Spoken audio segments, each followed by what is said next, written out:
Tabok-tas bigas balay guys. Kay ulan, medyo habo-habo di ay. So this is the balay of Nanay Lita and Tatay Liu. O tora ang among prinsesa.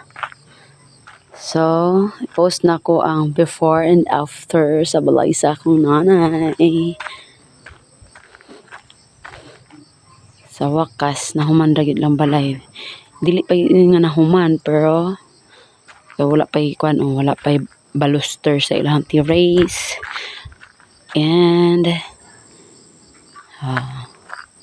so blessed and thankful na sila diri sa ubos na butang kay layo kay sila sa ibabaw last pila ka year gikan akong edad og kuan guys, mga tuwa na sila sa ibabaw, mga 5 years old siguro ko. Tuwa na sila sa ibabaw. And sa wakas, nahumandrang balay nila. Yan.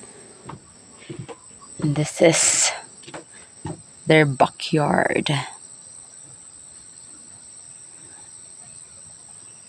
Their back.